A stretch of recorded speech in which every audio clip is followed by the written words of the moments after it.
1. What is the primary purpose of Certified Intrusion Analyst, GCIA certification? A. To validate skills in network security architecture design. B. To demonstrate expertise in detecting, analyzing, and responding to network intrusions. C. To certify proficiency in penetration testing methodologies.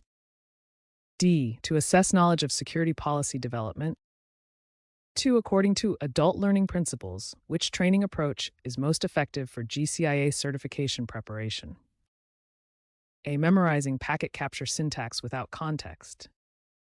B. Hands-on labs with real-world intrusion scenarios and packet analysis. C. Reading theoretical security concepts without practical application. D. Watching pre-recorded lectures without interactive exercises. 3. In the TCP three-way handshake, what flags are set in the second packet of a normal connection establishment? A. Asynchronize. B. SYN-ACK synchronize acknowledgement. CAK acknowledgement. D. FIN. 4. When evaluating the effectiveness of GCIA training programs, which metric provides the most meaningful assessment of participant competency? A. Number of hours spent in training sessions. B. Ability to analyze packet captures and identify attack patterns in timed scenarios. C. Completion certificates issued. D. Student satisfaction survey scores. 5. What is the primary function of snort in network security operations? A. Firewall configuration management. B. Network intrusion detection and prevention. C. Vulnerability scanning and assessment. D. Malware reverse engineering. 6. In developing a GCIA curriculum, which foundational topic must be covered before advanced exploit analysis? A. Security policy writing. B. CPIP protocol fundamentals and packet structure. C. Incident response documentation. D. Risk assessment methodologies. 7. Which communication approach is most effective when presenting intrusion analysis findings to non-technical executives? A. Using detailed packet hexadecimal dumps. B. Presenting high-level summaries with business impact analysis and visual representations. Providing only raw IDS log files. D. Explaining using complex networking terminology. 8. According to GIAC certification policies, what is the exam format for the GCIA certification? Practical hands-on lab exam only. B. Multiple choice questions testing technical knowledge. C. Essay-based written examination. D. Oral presentation to certification board. 9. When mentoring junior analysts on packet analysis, which technique best develops their pattern recognition skills? A. Providing answers immediately without analysis. B. Using guided questioning to help them identify anomalies in traffic patterns. C. Having them memorize common attack signatures only. D. Avoiding complex scenarios to prevent confusion. 10. What does the TCP window size field indicate in a packet header? A. The maximum segment size the sender can receive. B. The amount of data the receiver is willing to accept before acknowledgement. C. The total number of packets in the session. D.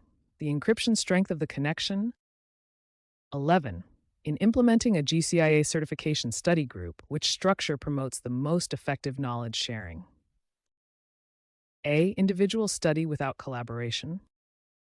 B. Rotating leadership with collaborative packet analysis exercises and discussion. C. One-way presentations from the most experienced member. D. Silent reading sessions without interaction. 12. Which protocol operates at the network layer of the OSI model and is commonly analyzed in intrusion detection? HTTP Hypertext Transfer Protocol. B. TCP Transmission Control Protocol. C. Internet Protocol. FTP File Transfer Protocol. 13. When evaluating packet captures for potential intrusions, what does a large number of SYN packets without corresponding SYN-ACK responses typically indicate? A. Normal network traffic. B. Possible SYN flood attack or network scanning activity. C. Successful file transfer. D. VPN tunnel establishment. 14. According to adult learning theory, why is spaced repetition important in GCIA exam preparation? A. It reduces total study time required. B. It improves long-term retention of complex technical concepts like protocol behavior. C. It makes studying less challenging. D. It eliminates the need for hands-on practice. 15. What is the purpose of the TTL, time to live field in an IP packet header? A. To encrypt the packet contents. B. To limit packet lifetime and prevent infinite routing loops. C. To indicate the priority of the packet. To specify the destination port number. 16. In developing curriculum for intrusion analysis training, which pedagogical approach best supports skill transfer to real-world scenarios? A. Theoretical lectures without practical examples. B. Case studies based on actual intrusion incidents with hands-on analysis. C. Memorization of tool command syntax only. D. Focus on certification exam questions without context. 17. Which regulatory framework requires organizations to implement intrusion detection capabilities for protecting cardholder data? A. HIPAA, Health Insurance Portability and Accountability Act.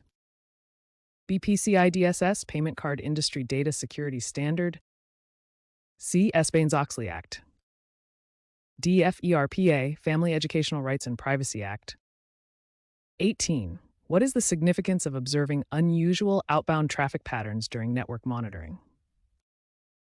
A. It always indicates authorized data backup. B. It may indicate data exfiltration or compromised systems communicating with command and control servers. C. It only occurs during normal business operations.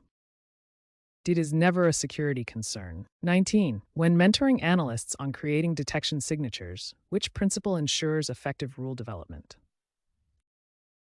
A. Making rules as broad as possible to catch everything. B. Balancing specificity to detect threats while minimizing false positives. C. Using only vendor-provided signatures without customization. D. Avoiding testing rules before deployment. In wireshark, what does the filter tcp.flags.syn == 1 and tcp.flags.ack == 0 display? All TCP traffic. B. TCP SYN packets, first packet of the three-way handshake. Reset packets. TCP connection termination packets.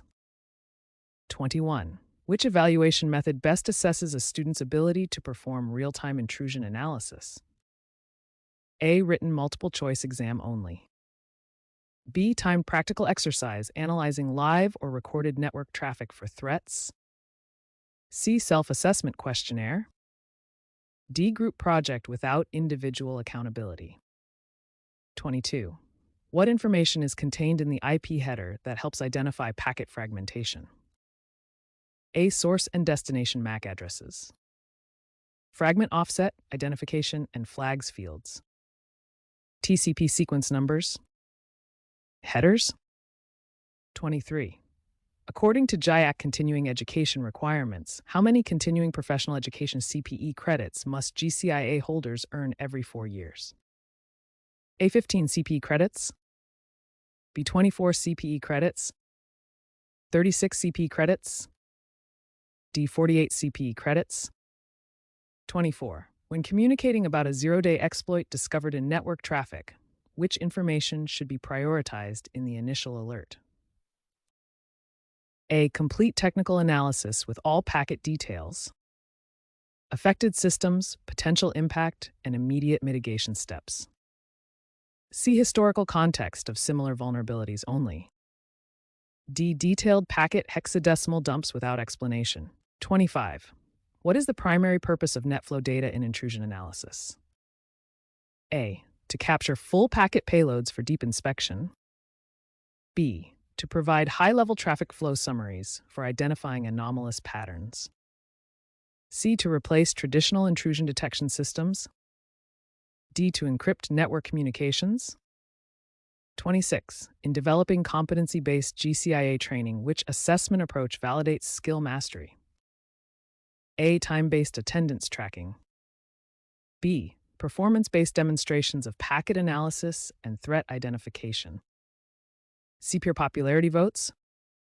D. Number of books read. 27. Which TCP flag combination is commonly associated with port scanning activities?